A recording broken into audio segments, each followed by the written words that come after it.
रमाकान्तं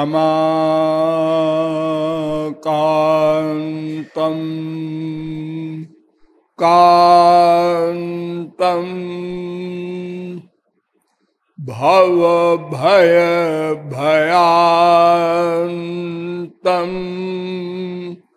भवसुखं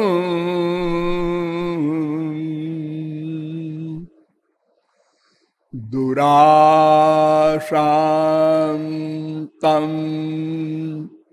शान्तं निखिलहृदिभान्तं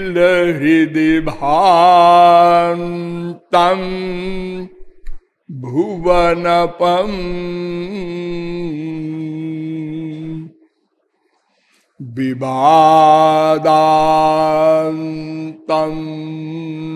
दान्तं दनुज निचयान्तं सुचरितं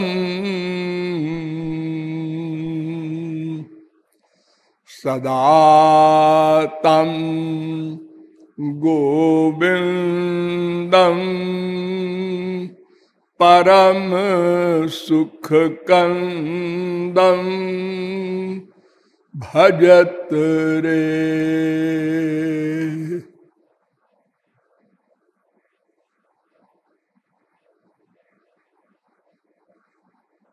कदा द्रक्ष्यामि नन्दस्य बालकं नीपमालकं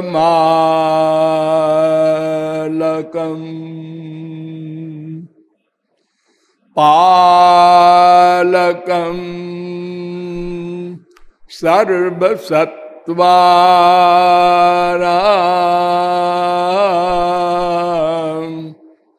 लसत् तिलकभालकं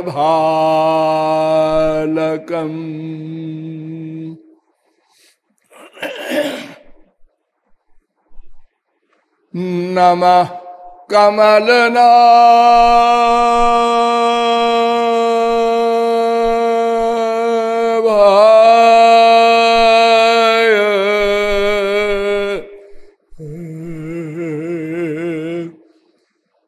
नमः कमलमालिने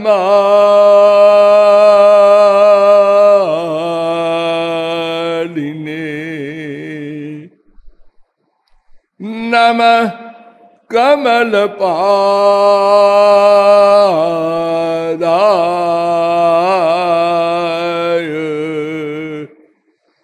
नमस्ते कमलेक्षण यो ब्रह्माणं विदधाति पूर्वं यो वै वेदांश्च प्रहिणोति तस्मै तद्वं हा देवमात्मबुद्धिप्रकाशं मुमुक्षुर्वै शरणमहं प्रपद्ये।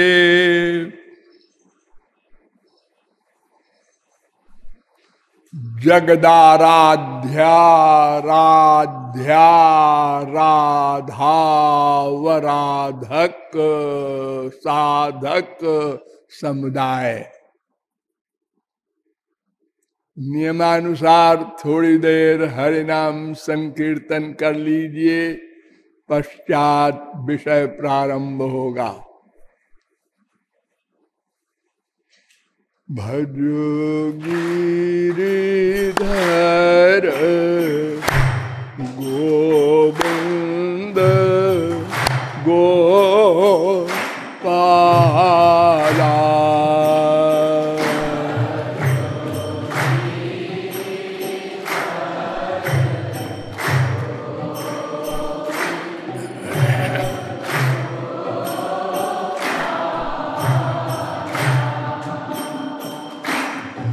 भजो गिरिधर गोविंद गोपाला पाला।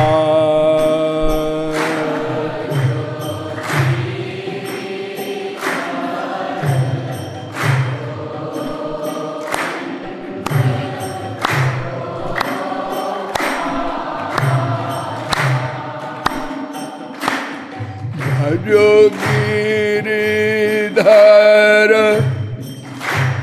गोविंद गोपाला।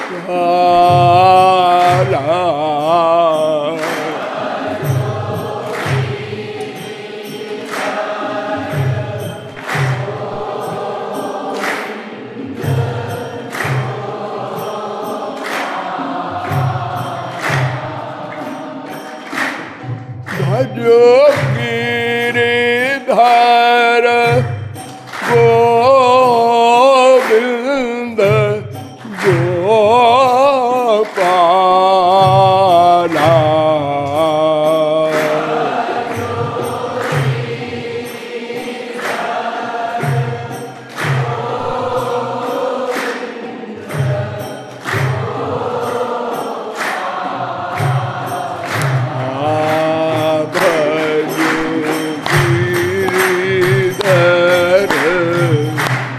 गोविंद गोपाला।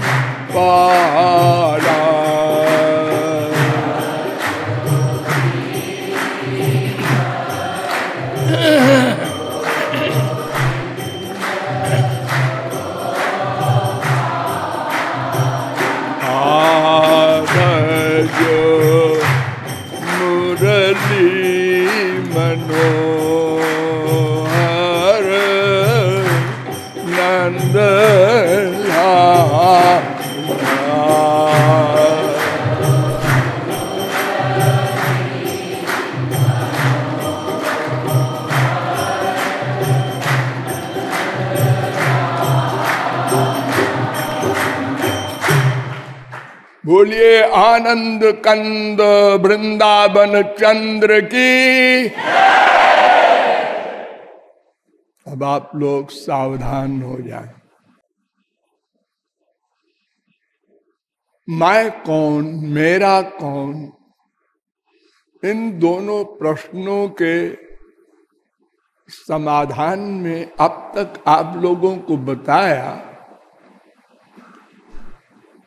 कि विश्व का प्रत्येक जीव बिना किसी के सिखाए स्वाभाविक रूप से एकमात्र आनंद ही चाहता है। और चूंकि प्रत्येक जीव सनातन है, जैसा कि वेद कहता है, ज्ञाज्ञौ द्वावजा बीशनीषा श्वेताश्चतरोपनिषद 1:9।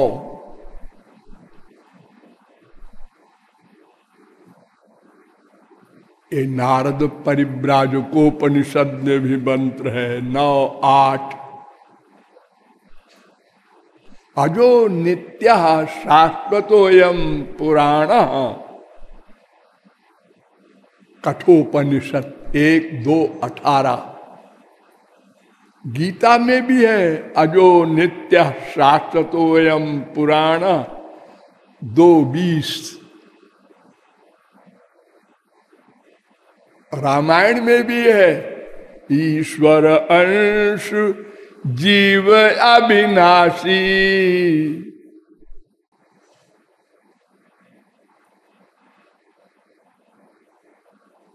और गीता में भी है ममैवांशो जीवलोके जीवभूता सनातनः। भागवत में भी है एष वै भगवान साक्षात प्रधान पुरुषेश्वरः।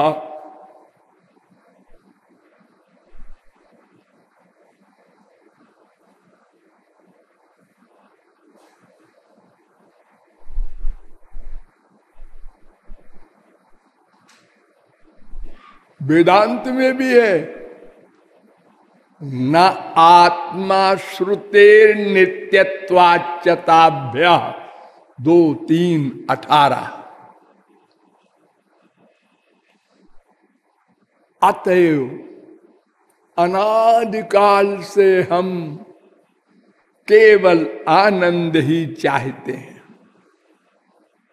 और चूंकि कोई जीव एक क्षण को भी अकर्मा नहीं रह सकता, अतएव अनादिकाल से प्रतिक्षण केवल आनंद प्राप्ति की ही रिसर्च कर रहे हैं।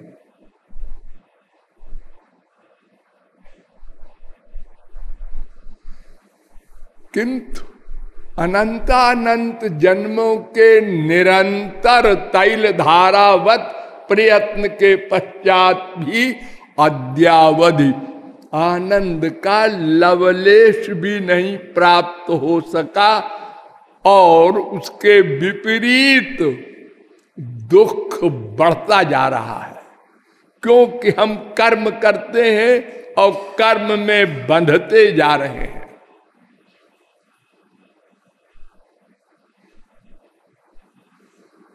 तो सब आनंद चाहते हैं, किंतु आनंद कैसे मिलेगा, इसमें अनंत वैमत्य है, मतों का भंडार है। एक पुस्तक बन जाए और रोज नए नए मत बनते रहते हैं।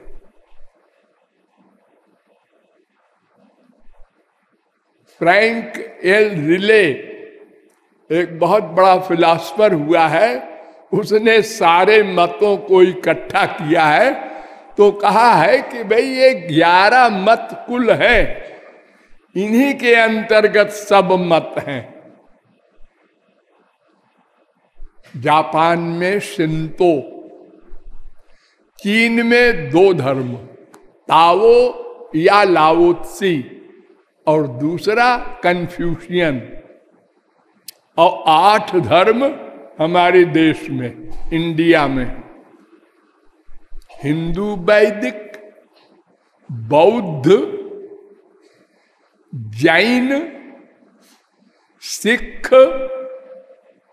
पारसी, यहूदी, मुस्लिम, क्रिश्चियन,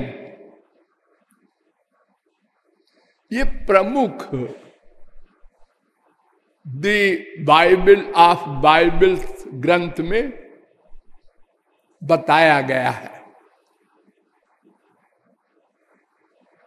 लेकिन इतने ही नहीं, और भी मत हो सकते हैं और रोज बन भी सकते हैं नए नए,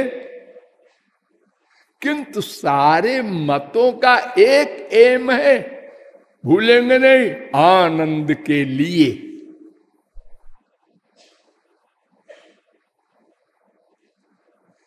विदेशी फिलॉसफरों में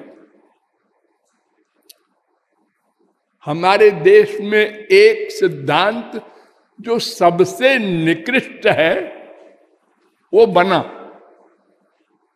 उसका नाम है चार्वाक सिद्धांत। चार्वाक ये किसने बनाया? हमारे देवताओं के गुरु ने, बृहस्पति ने। क्या सिद्धांत बनाया?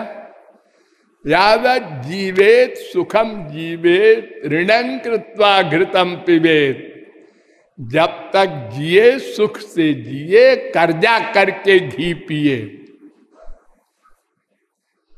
मरने के बाद कुछ नहीं होना जाना, बस जो कुछ है इसी वर्तमान देह में है। ये लोक परलोक और पाप और पुण्य सब चक्कर में न पड़ा करो। ये मत बृहस्पति ने बनाया।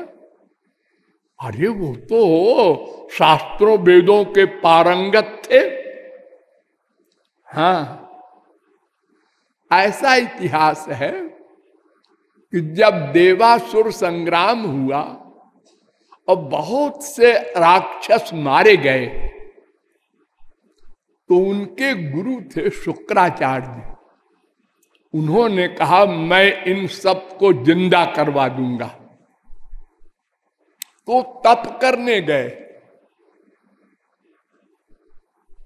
तपश्चर्या करके वरदान लेकर के इन सब को जीवित करेंगे। इंद्र को बड़ी चिंता हुई कि ये सब फिर जिंदा हो जाएंगे और फिर युद्ध के लिए आ जाएंगे तो सब देवताओं की मुसीबत खड़ी हो जाएगी। तो उन्होंने अपनी लड़की भेजा उनकी तपस्या भ्रष्ट करने के लिए, और बृहस्पति को भेजा कि जो बाकी बचे राक्षस हैं इनको बेवकूफ बनाओ। तो उधर तो इंद्र की लड़की ने उनकी तपश्चर्या भंग कर दी, और इधर बृहस्पति शुक्राचार्य बन करके वही शरीर टू कॉपी और राक्षसों के बीच में पहुंचे। राक्षसों ने समझा तपस्या करके आ गए हमारे गुरुजी, अब तो हमारे भाई सब जो मर गए हैं ये सब जीवित हो जाएंगे। उन्होंने कहा हाँ हाँ बैठो बैठो बैठो। देखो एक तुम लोगों को नया और सबसे इंपॉर्टेंट सिद्धांत पढ़ाने जा रहा हूं। सबने कहा अच्छा गुरुजी नई बात। तो ये पाठ पढ़ाया, चार बाग सिद्धांत कहते हैं। बस शरीर है यहीं तक सब कुछ है, जितना सुख चाहो पा सको 420 से किसी प्रकार प्राप्त करो इंद्रियों का सुख।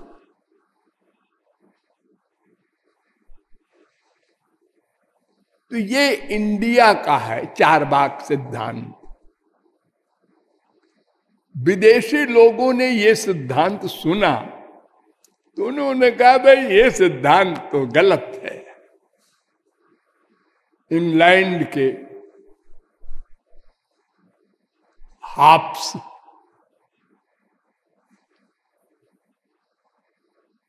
और हेल्वेशियस फ्रेंच, इन फिलॉसफरों ने दिखा कि भारत का ये सिद्धांत सही नहीं है, माननीय नहीं होना चाहिए, क्योंकि इससे तो सब लड़ाई हो जाएगी, सब अपने अपने मतलब सिद्ध करने में लग जाएंगे, तो बड़ी क्रांति होगी, संसार रहेगा ही नहीं।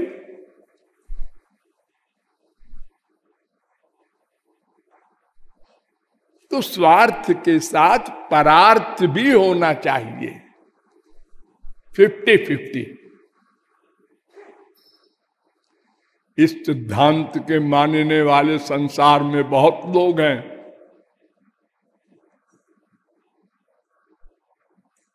स्त्री पति की बात माने, पति स्त्री की माने, बेटा बाप की माने, बाप बेटे की माने, तो संसार चलता रहेगा ठीक ठीक। तो केवल अपनी ही मनवाने की चेष्टा करेगा तो लड़ाई हो जाएगी, वो होती है। तो बटलर आया, उसने कहा भाई ये हाब्स और हेल्वेशियस का सिद्धांत भी ठीक नहीं है, केवल परार्थ परोपकार करना ये सिद्धांत होना चाहिए। देखो शेर शरीर का हिंसक जंतु अपने बच्चे का पालन करता है, भूखा मर जाएगा, बच्चे को नहीं खाएगा।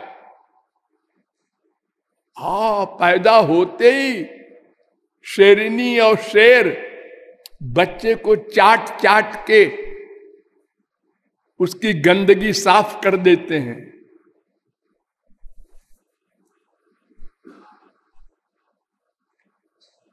बेनथावे मिल, ये फिलॉसफर आए, इन्होंने कहा भाई परोपकार ही ये गलत है।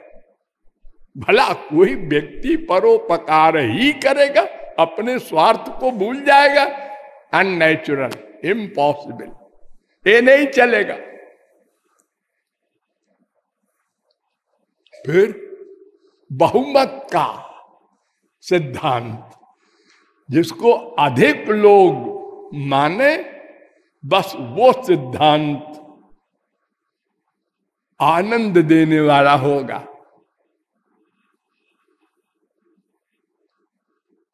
फिर मीटिंग हुई फिलासफरों की, उन्होंने कहा भाई ये बहुमत वाला सिद्धांत तो गलत है।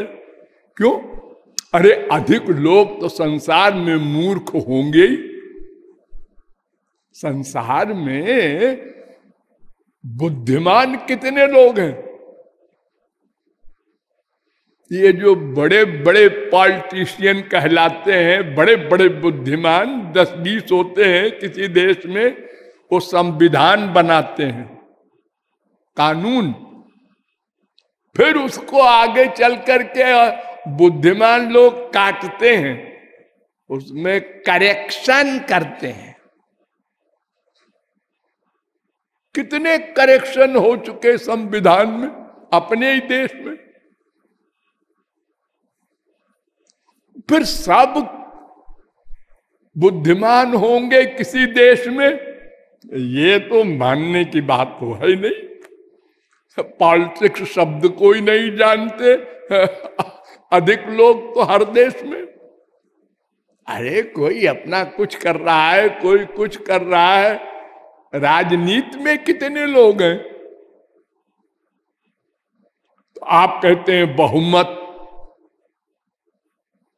1 करोड़ भी अगर गाय भैंस गधे इकट्ठा कर लो तो वो एक आदमी के बराबर होंगे बुद्धिमान। तो बुद्धिमान तो बहुत कम लोग संसार में होते हैं किसी भी देश में। और आप जो बहुमत होगा वो कानून बना देंगे, तो फिर वो सही कैसे होगा? ये भी ठीक नहीं।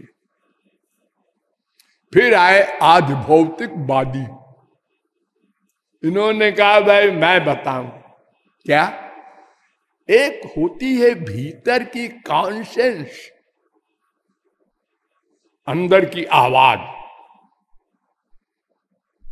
सबके अंदर होती है। पहल जब कोई झूठ बोलता है, चोरी करता है, पाप करता है, तो अंदर से आवाज आती है ये गलत है। हाँ गलत है, ठीक है, लेकिन भूख लगी है इसलिए करेंगे, ये सामान चाहिए इसलिए करेंगे।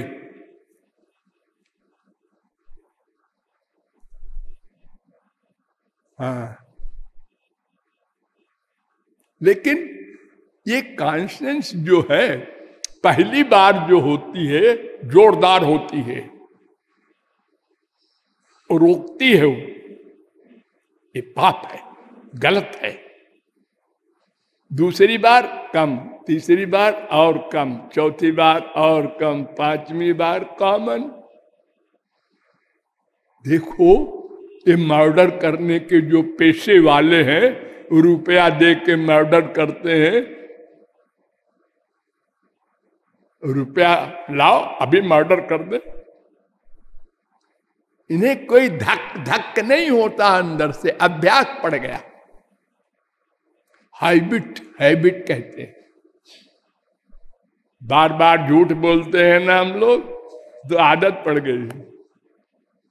बार बार एक दूसरे की सौगंध खाते हैं, तेरी कसम, तेरी कसम, मेरी कसम, मेरी कसम, राम कसम। आदत पड़ गई, बोलता रहता है इसे दिन भर।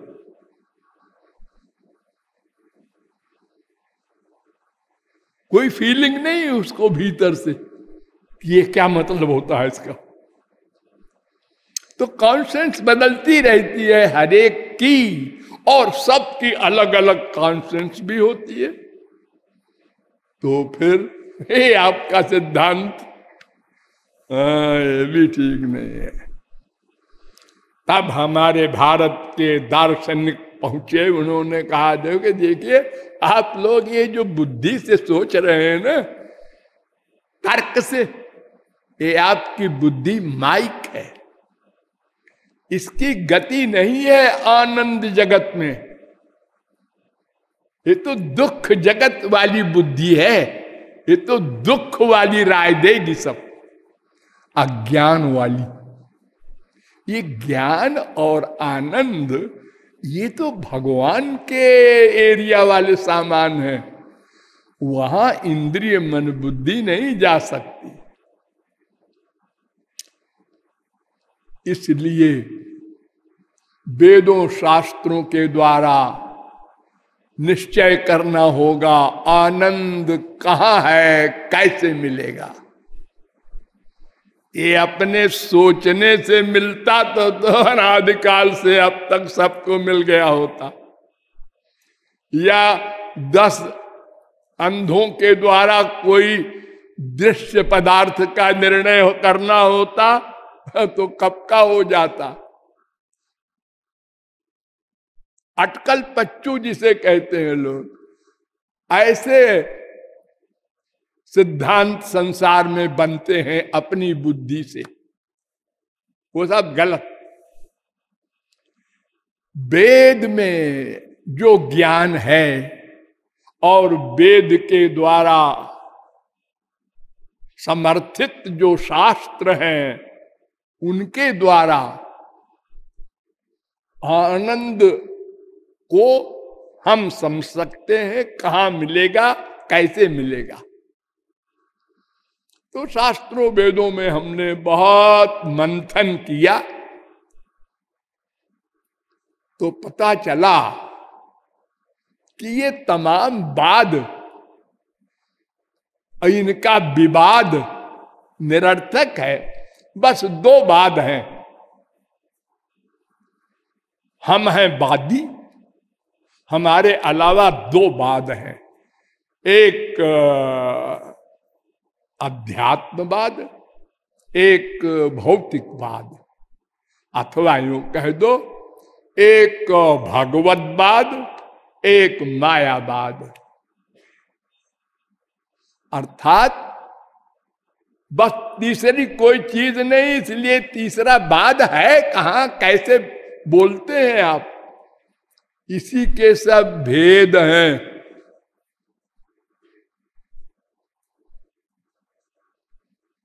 नाम बदल दो। देखिए 3 प्रकार का आनंद होता है, बहुत ध्यान से समझिए, मैं विस्तार नहीं कर सकूंगा, मैं अब दुकान बंद करने जा रहा हूं। एक आनंद, एक सुख होता है जड़ जड़ संयोग जन्य सुख, एक होता है जड़ चेतन संयोग जन्य सुख, और एक होता है चेतन चेतन संयोग जन्य सुख।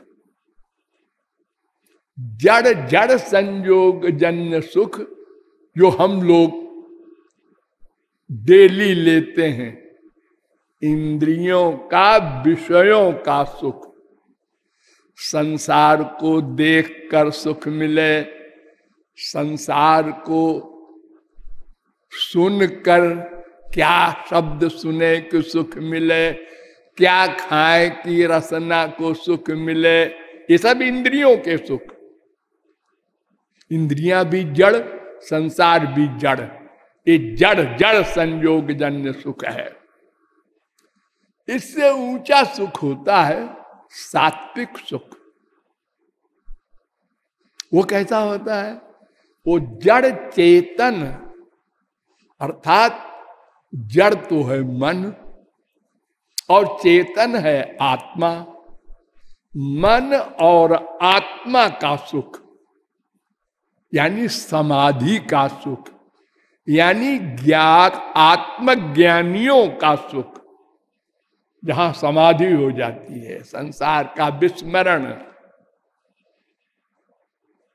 आत्म विस्मृति समाधि।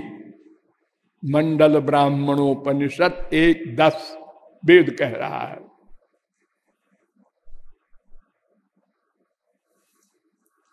तो ये हुआ जड़ चेतन संयोग जन्य सुख। और असली सुख जो होता है वो होता है चेतन चेतन संयोग जन्य सुख, यानी दिव्य इंद्रिय मन बुद्धि से दिव्य श्री कृष्ण के आनंद प्राप्त करना। ये वास्तविक एम है, उद्देश्य है, लक्ष्य है।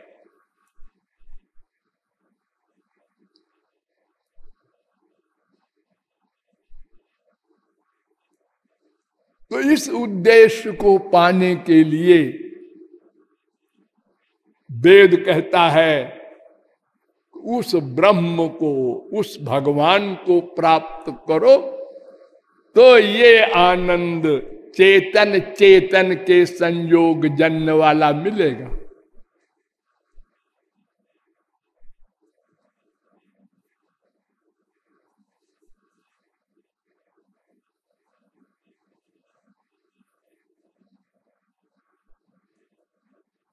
लेकिन वो कैसे मिलेगा? इसके लिए कर्म, ज्ञान, योग, इन सब मार्गों पर विचार किया गया विस्तार पूर्वक, और बताया गया कि इन सब किसी मार्ग से वो चेतन चेतन संयोग जन्य सुख, भगवदानंद, कृष्णानंद, रामानंद, सगुण सविशेष साकार का प्रेमानंद नहीं मिल सकता।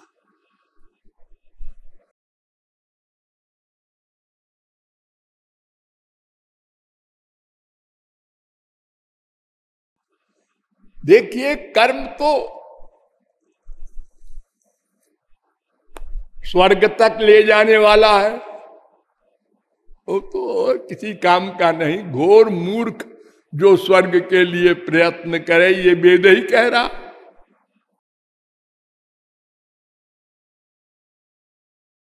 और ज्ञान में 7 भूमिका होती हैं, 7 अस्तर, क्लास, अज्ञान, भ्रांति, आवरण, परोक्ष ज्ञान, अपरोक्ष ज्ञान, दुख निवृत्ति, तृप्ति, 7वीं। लेकिन ये तृप्ति मन की होती है, आत्मा की नहीं। ये जो समाधि मिलती है ज्ञानियों को, योगियों को, ये अंतःकरण की उपाधि पर मिलती है। निरुपाधि समाधि तो मरने के बाद होती है।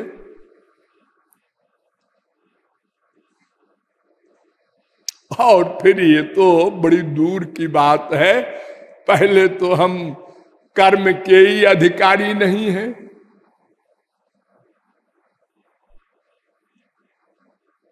और ज्ञान के अधिकारी तो और भी मुश्किल है, असंभव है।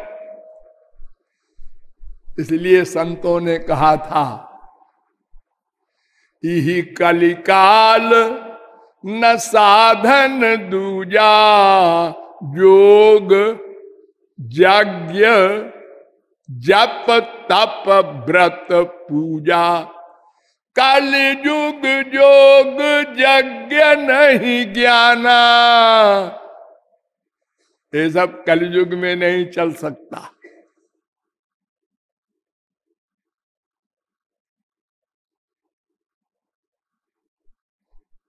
और अगर कोई कहीं अधिकारी पूर्व जन्म के संस्कार वाला मिल भी जाए तो कुछ दूर चलकर फिर गिरेगा, और अगर अंतिम क्लास में भी चला जाए तो आरूढ़ योगोपि निपात्यतेधा, शंकराचार्य ने मान लिया आखिरी अवस्था में आत्मज्ञान हो जाने पर भी गिर जाएगा। ज्ञानम क्षरति, मनु जी महाराज ने भी कहा। जीवन मुक्ता अपि पुनर्बंधनम जानति कर्म भी, जीवन मुक्त भी फिर कर्म बंधन में बंध जाते हैं। माया नहीं जा सकती। माया एक ऐसी पावर है भगवान की, जो भगवान की भक्ति के बिना किसी भी मार्ग से, किसी भी साधन से नहीं जा सकती। ये स्वर्ण अक्षरों में लिख लो। करोड़ कल्प कोई कर्म धर्म करे, ज्ञान करे, योग करे, तप करे, व्रत करे, और सब कुछ मिल जाएगा। ये सब क्यों कहा गया है? अरे भाई, ये तो हमारा सनातन धर्म ऐसा है कि कल्प वृक्ष है, जिसको जो चाहिए मिलेगा। अरे अगर किसी को चाहिए कि हम हिंसा करके उसको मारना चाहते हैं, आओ आओ, तुमको तुम्हारे लिए भी मार गए हमारे यहां। ये बड़े बड़े राक्षस हुए, हिरण्यकशिपु, हिरण्याक्ष, तपस्या कर करके, वरदान ले ले करके, कितने ये राक्षस ब्राह्मणों की, ऋषियों की हत्याएं कर दी।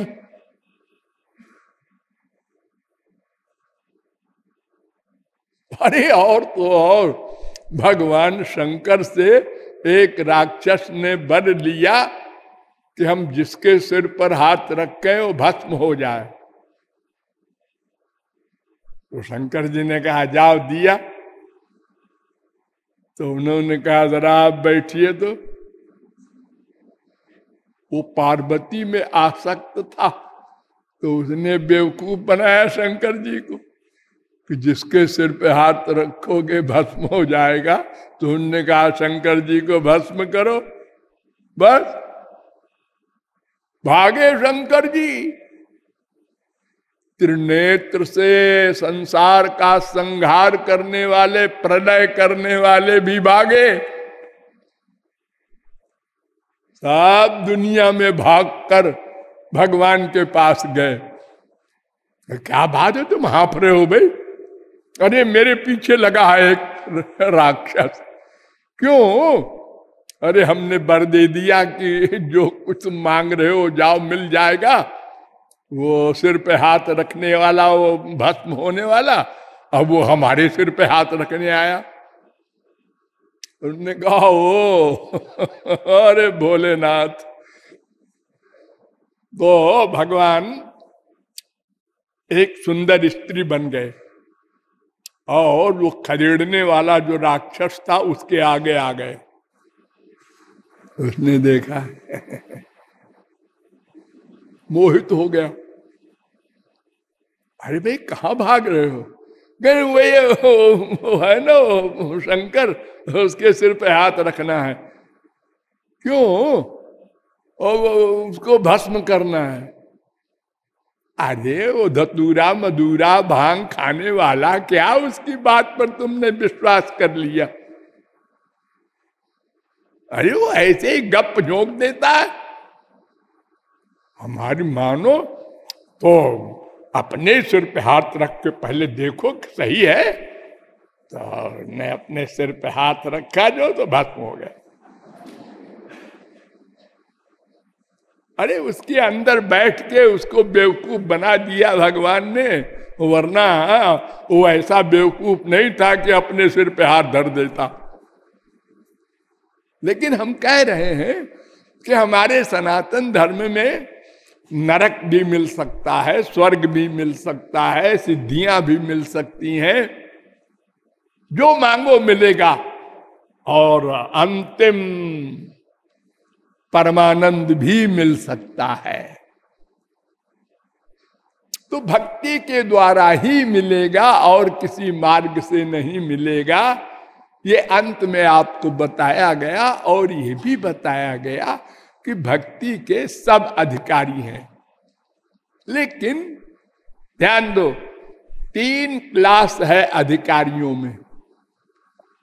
नंबर 1, शास्त्रे युक्त च निपुण सर्वथा दृढ़ निश्चय प्रौढ़ श्रद्धो धिकारी सभक्ता उत्तमो मता। उत्तम अधिकारी कौन है और मध्यम अधिकारी कौन है और 3rd क्लास का अधिकारी कौन है? 3 क्लास बना दिए। उत्तम अधिकारी वो है जो शास्त्रों वेदों के ज्ञान में भी परिपूर्ण हो और युक्ति लॉजिक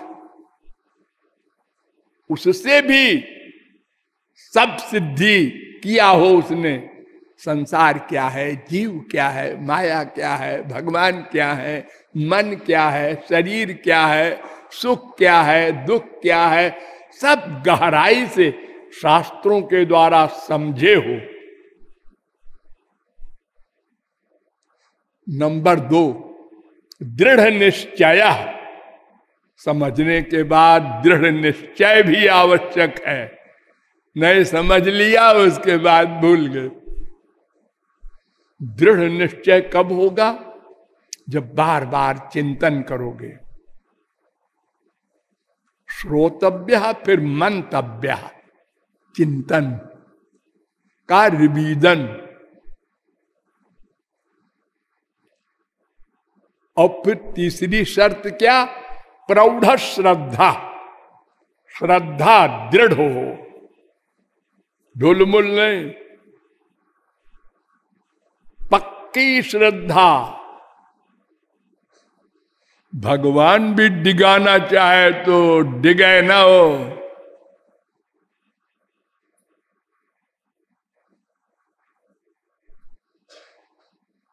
नचिकेता और यमराज का संवाद है कठोपनिषद में।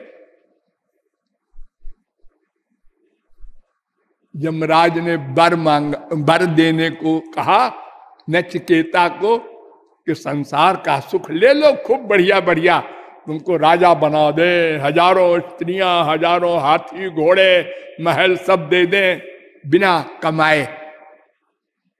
नहीं, अरे अच्छा स्वर्ग दे दे, बड़े बड़े ऐश्वर्य है वहां। उसने कहा नहीं, सब नश्वर है।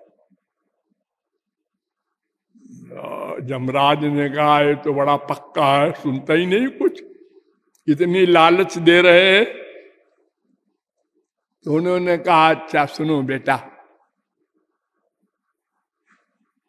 अन्य श्रेयोन्यदुतैव प्रेयस तयो श्रेय आददान से साधु भवति प्रियते अर्थात जाऊ प्रेयो वृणीते। कठोपनिषद। 2 मार्ग होते हैं, एक श्रेय एक प्रेय। हम रोज आप लोगों को यही तो बता रहे हैं। जो भगवान की ओर ले जाए, श्री कृष्ण की ओर, वो श्रेय, जो माया की ओर ले जाए वो प्रेय। तो जो श्रेय की ओर जाता है तो साधु भवति, उसको लक्ष्य मिल जाता है आनंद प्राप्ति दुख निवृत्ति का। अहियते अर्थात जो प्रेय को अपनाता है, संसार में सुख मान करके उसके पीछे भागता है, ये प्रेय। वो दुख ही दुख पाता है, बंधन ही बंधन पाता है, 84 लाख में घूमता रहता है। बस 2 मार्ग है।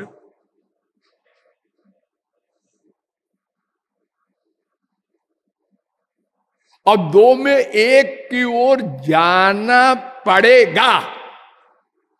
कोई ये कहे मैं इस चक्कर में पड़ता ही नहीं हूं, तुम्हारे श्रेय प्रेय के पेंडिंग में रहोगे। ये नहीं हो सकता, ये असंभव है। अकर्मा नहीं रह सकते। आनंद की प्यास नेचुरल है, वो तुमसे कर्म करवाएगी। तुम इधर की हो चाहे उधर के हो, ये अलग बात है। अपना अपना मत है, अपना अपनी बुद्धि है, या लोगों के द्वारा जो बुद्धि जिसको मिल गई उधर भाग पड़ा। एक ने कहा अरे तुम क्या नौकरी के चक्कर में पड़े हो, 1000 2000 10,000 1,00,000 मिल जाएगा महीने में, और क्या होगा। हमारे साथ चलो, डाका डालेंगे बैंक में, इकट्ठे करोड़पति बनेंगे। उन्होंने कहा हाँ यार बड़ा अच्छा है, तो ये गुलामी करने की जरूरत क्या, हो गया डाकू।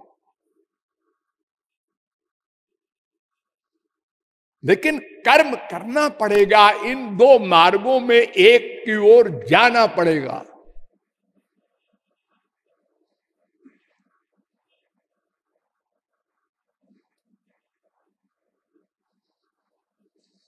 तो भक्ति मार्ग ऐसा मार्ग है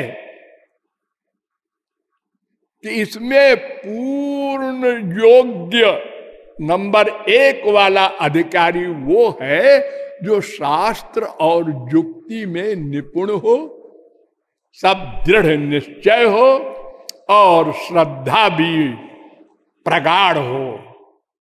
उसका पतन नहीं हो सकता, कोई उसको गिरा नहीं सकता। सब फिलॉसफी उसको मालूम है। उसके पास कोई आके कहे श्री कृष्ण तो काम क्रोध लोभ मोह से परे नहीं थे, तुम क्या उनके पीछे पड़े हो। एक एक स्त्री के 10-10 बच्चे वो काम रहे थे, इम्पॉसिबल। अरे ये अर्जुन वगैरह सब संसारी थे, हजारों लाखों मर्डर किया और कहते हो कि सर्वत्र भगवान को देखते थे। हाँ यार बात तो ठीक कहते हो तुम, आ गया चक्कर में। क्योंकि उसने समझे ही नहीं था फिलॉसफी कि भगवान और महापुरुषों का कार्य योग माया से होता है, माया से नहीं होता। और हमारा माया से होता है, हम माया के अंडर में हैं। इसलिए उत्तम अधिकारी वो है। इसीलिए तद विज्ञानार्थम स गुरुमेवा विगच्छेत समित पाणी श्रोत्रियम ब्रह्मनिष्ठम। वेद कह रहा है, मुंडकोपनिषद 1-2-12, तद विधि प्रणिपातेन परिप्रश्नेन सेवया उपदेक्षन्ति ते ज्ञानम 4:34 गीता। तस्माद् गुरुम प्रपद्येत जिज्ञासु श्रेय उत्तमम शाब्दे परे च निष्णातम। 11:3-21। अर्थात सब शास्त्र वेद कहते हैं कि श्रोत्रिय ब्रह्मनिष्ठ गुरु बनाना। अगर खाली प्रेमी को गुरु बना लिया तो वो कहेगा भगवान से प्रेम किया जाएगा। अरे कैसे करें, कैसे वैसे नहीं, बस किए जाओ।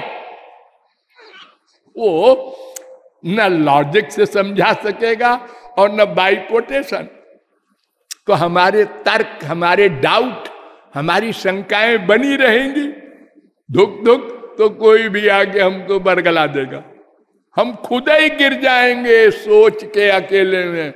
ऐसा है तो फिर ऐसा क्यों है।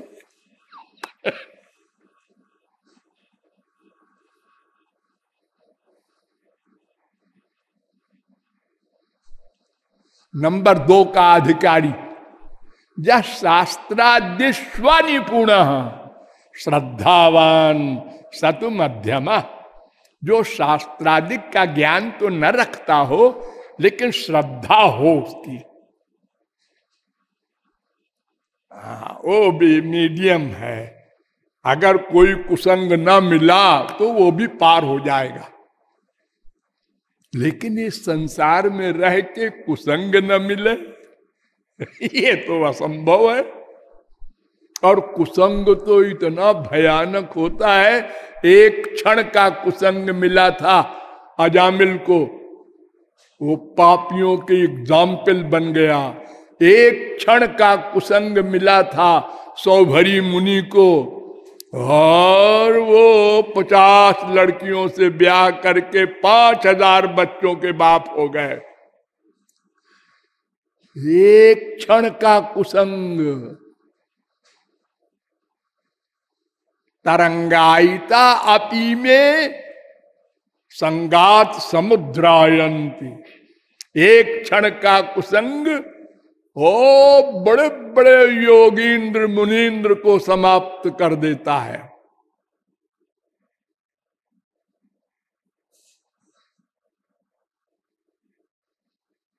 इसलिए श्रद्धावान को तो होशियार रहना पड़ेगा।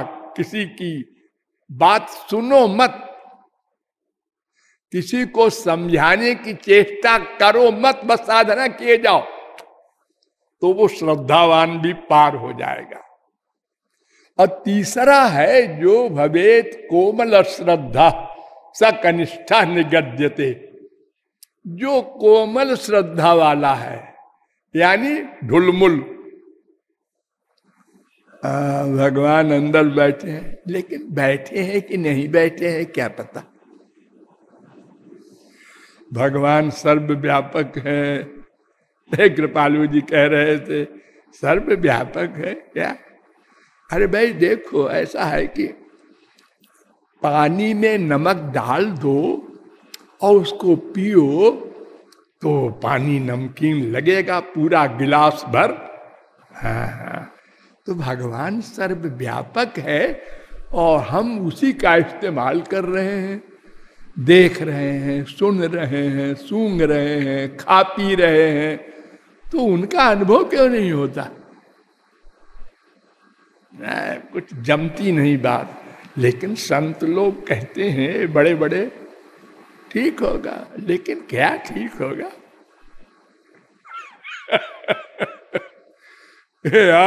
आप लोगों में बहुत से ऐसे चोरी चोरी करते हो। हाँ, ठाकुर जी भी जानते हैं, उनके जन भी जानते हैं आपकी चोरी को।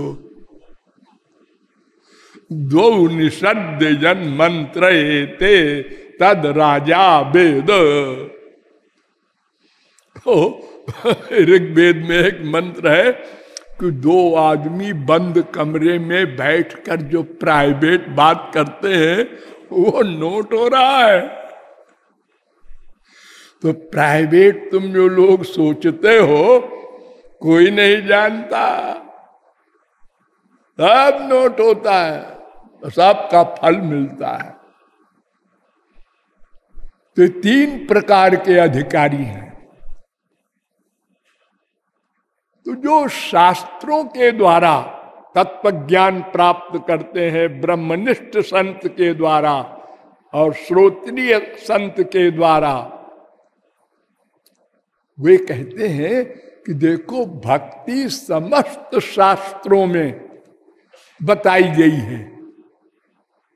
कोई ऐसी बुक नहीं जिसमें भक्ति के अलावा और किसी मार्ग से भगवान मिले हो, आनंद मिले हो। अरे वेद ही को देख लो, नारायण परा वेदा।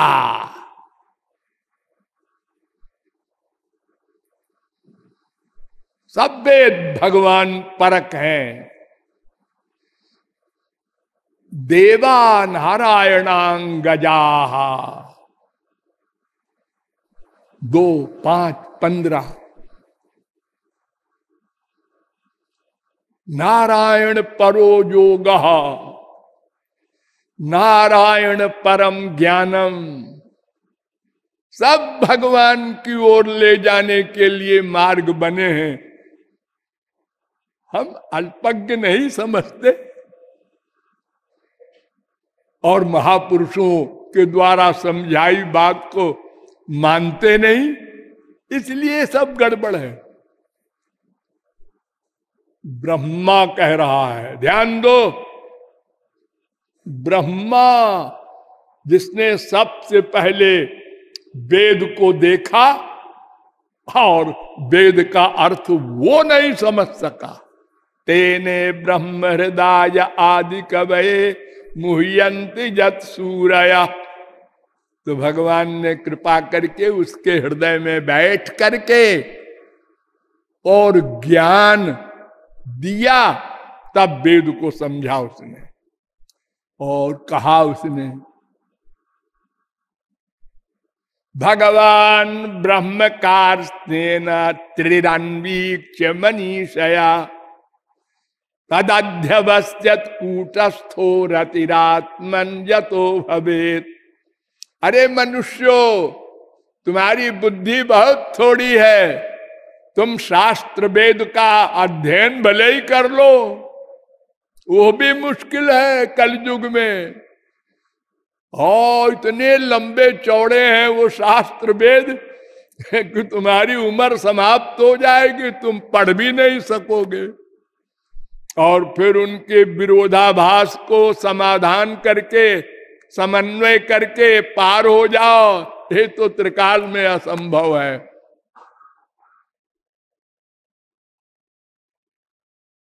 मैं बता रहा हूं, 3 बार वेदों का मंथन करके मैंने एक निश्चय बता दिया है, सुन लो। केवल श्री कृष्ण में मन लगाकर अनन्य भक्ति करो, ये सार है वेदों का। वेद व्यास ने भी कहा, वो भी भगवान के अवतार हैं। आलोड्य सर्वशास्त्राणि विचार्य च पुनः पुनः। 6 शास्त्रों का मंथन किया बार बार, पुनः पुनः। ऐदमेकं सुनिष्पन्नम ध्येयो नारायणो हरि। और ये निश्चय किया कि केवल भगवान की भक्ति ही करना और कुछ नहीं करना। पद्म पुराण कहता है, स्मर्तव्य सततम विष्णुर्भिस्मर्तव्यो न जातुचित सर्वे विधि निषेधास्यु रेतयो रेव किंकरा। ये तमाम विधि निषेध जो वेदों में बताए हैं, विधि निषेध क्या? ये करो, ये करो, ये करो, ये विधि। ये ना करो, ये ना करो, ये ना करो। सत्यम बद धर्मंचर, सच बोलो, धर्म का पालन करो, झूठ न बोलो, अधर्म न करो, ये विधि निषेध है। तो सारे विधि निषेध का सार क्या? निरंतर भगवान का स्मरण करो, ये विधि। भगवान को एक क्षण को न भूलो, ये निषेध। उद्धव श्री के परमहंस से भगवान ने, श्री कृष्ण ने कहा,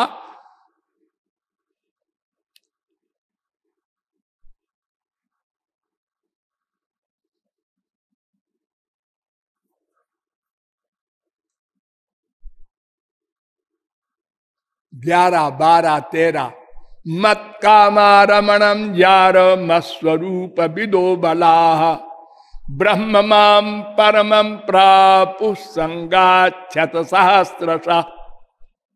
11 12 13 भागवत।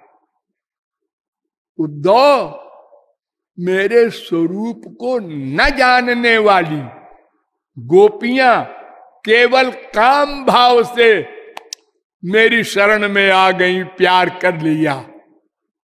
मेरे रूप को देख करके, मेरे गुण को देख करके वो भी गोलोक गई।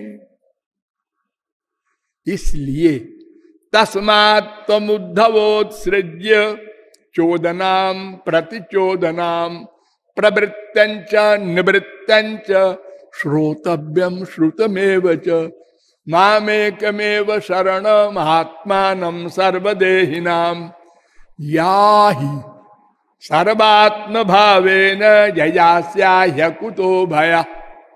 11, 12, 14, 15 ये विधि निषेध, ये सब चक्कर छोड़ो, उद्धव बस केवल मेरी शरणागति मन से करो,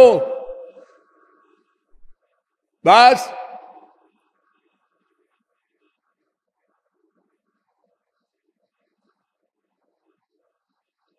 तो सब शास्त्रों वेदों का एक वाक्य है, भगवान की भक्ति ही उनका मन से स्मरण ही एकमात्र लक्ष्य को प्राप्त करा सकता है। हाँ, शौनकादिक परमहंसों ने जो प्रश्न किया था 12 दिन पहले, उसको कल हल करना है। बोलिए लाडली लाल की।